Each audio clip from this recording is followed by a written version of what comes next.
Will the Epstein Files be released now that Donald Trump signed it into law? Now the Congress has voted overwhelmingly, unanimously, but for one, to release the files. Or is he going to use the Pam Bondi stratagem to have her block the release, certainly of his name on the files, because she started a phony investigation in the Southern District of New York? I can't keep track of all the phony investigation, phony appointments, phony comments about transparency made by Attorney General Bondi. She's going to have a lot to talk about the next time she's in front of the House and the Senate, which is coming up.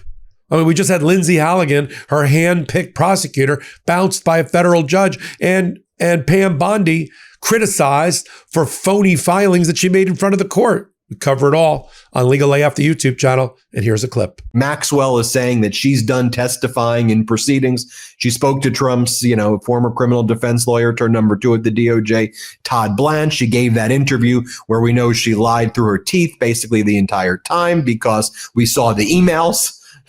Who would have thought a convicted child sex trafficker looking for a pardon would lie?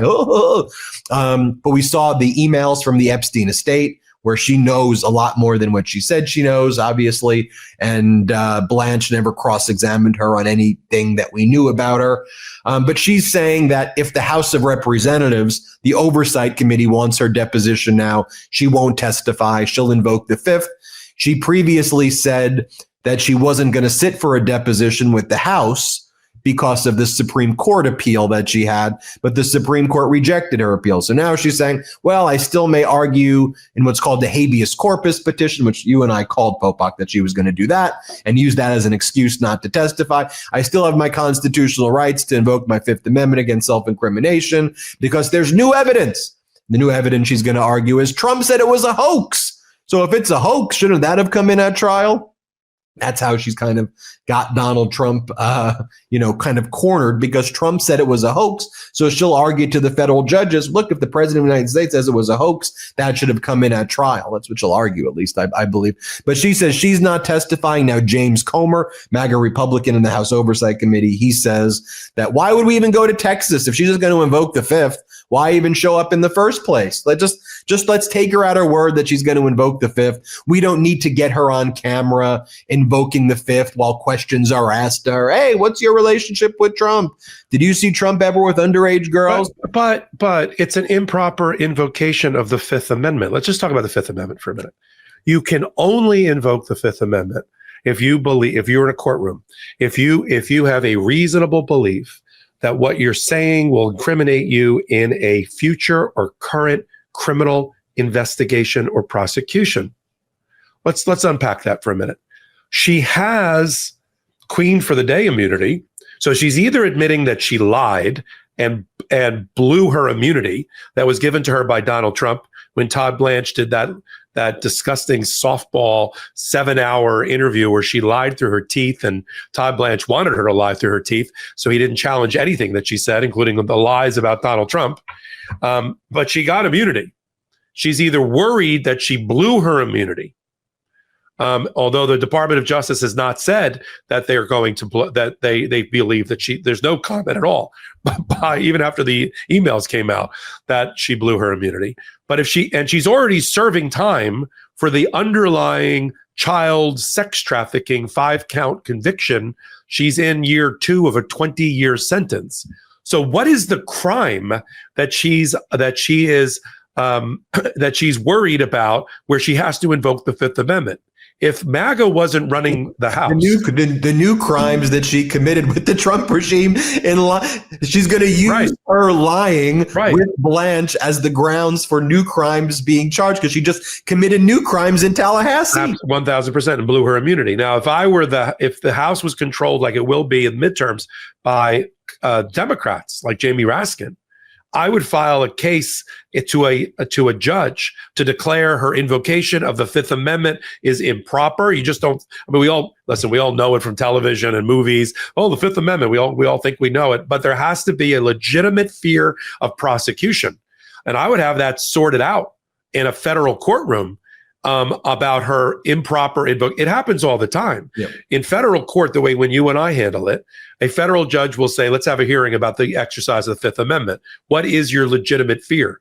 If a statute of limitations is already run on something, the judge is not going to let you. It's just going to strip you of your Fifth Amendment right. If the judge doesn't find that you could be legitimately prosecuted for something, or the judge will often turn to the prosecution and say, give her immunity. If you give her immunity, then then she'll be able to testify. So if you either give her immunity and she testifies, or you don't give her immunity, and I'm probably going to let her keep her Fifth Amendment privilege. But all that would get hashed out in a courtroom. Problem is, the MAGA is not going to go through this exercise. And so they're just going to say, like you said, oh, she took it to Fifth. Why bother going to the Beverly Hills hotel version of the prison in Texas? And we'll just let her take the Fifth. But this is, again, we're trying to point out, whether you're Republican or Democratic here on Legal AF, that we're talking about due process, constitutional rights, and things that are right and wrong. We would not be having the same discussion if the House was controlled by adults that had D next to their name.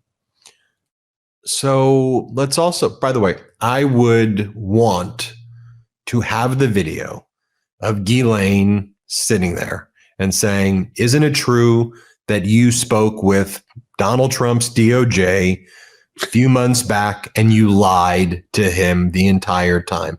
I invoke my Fifth Amendment right against self-incrimination. Okay. Isn't it true that what you were afraid to share? Isn't it true what you were afraid to share is that you observed Donald Trump with underage girls? I invoke my Fifth Amendment right against self-incrimination. You're not going to answer that question right now. You were willing to speak with Blanche as I'm asking you if you observed Donald Trump do inappropriate things with underage girls. You're not going to answer. Based on the advice of my attorney, I'm going to invoke my Fifth Amendment. Okay. So you see how that would go, and then let the public see that. That's what MAGA Republicans are terrified to see. In a courtroom, just to round this out for our teachable moment, in a courtroom, in a civil case, not criminal, you're allowed to take the Fifth Amendment privilege in a civil case, but it is held against you. The judge will give an instruction at the request of the other party to the jury that says, we are in a civil matter here. This is not a criminal matter testifying before the House. We're in a civil matter in a courtroom. Them taking the Fifth Amendment, you can make the adverse inference that their answer would be unhelpful. In other words, did you see Donald Trump have sex with girls? Fifth Amendment privilege. You can assume that the answer to that would have been not favorable for Donald Trump. That is an actual instruction that goes to a jury when it's invoked in a non-criminal proceeding. That's the little side gig about the Fifth Amendment outside of a criminal context, when the person, yes, can't be compelled to testify against themselves if there's a legitimate fear of prosecution. But in all other matters, it's an adverse inference against them. Exactly. Just other things to mention. We expect that the DOJ will invoke national security, that they'll invoke in current investigations, and they'll invoke any other, it's going to re-victimize the victims, which we know the victims have said release the files. And then their other argument is that it's a privacy violation and it creates new victims, that the wealthy men who are in these communications with Epstein or at the house or there or at his place, that they would now become the victims, that the men involved with Epstein are the new victims. And that's an exact terminology used by MAGA Mike Johnson, and it's sick and disgusting, but that's what it is. It's not sick and disgusting. Did you hear what Megyn Kelly said? That unless it's an 8-year-old, if it's a barely legal, these are girls who were raped. Let's not stop beating around the bush. Some of them as young as 14.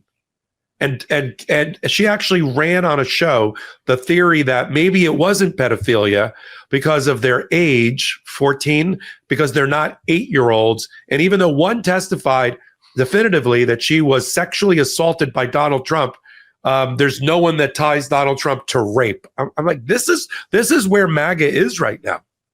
Yeah. So we expect that to happen.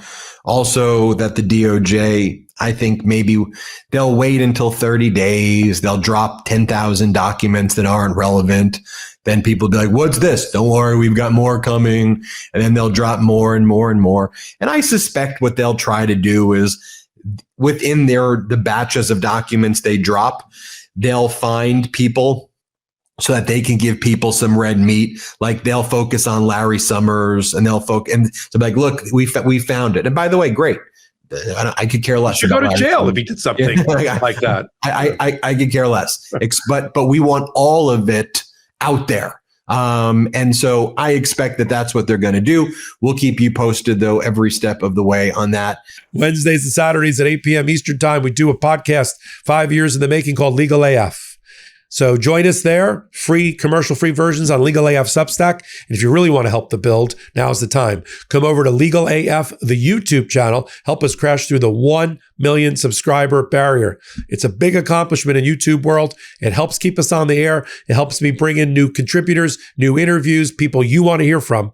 Help us on Legal AF, the YouTube channel. So until my next report, I'm Michael Popak. Can't get your fill of Legal AF? Me neither. That's why we formed the Legal AF Substack. Every time we mention something in a hot take, whether it's a court filing or a oral argument, come over to the Substack. You'll find the court filing and the oral argument there, including a daily roundup that I do called, wait for it, Morning AF. What else? All the other contributors from Legal AF are there as well. We got some new reporting. We got interviews. We got ad-free versions of the podcast and hot takes. Where? Legal AF on Substack. Come over now to free subscribe.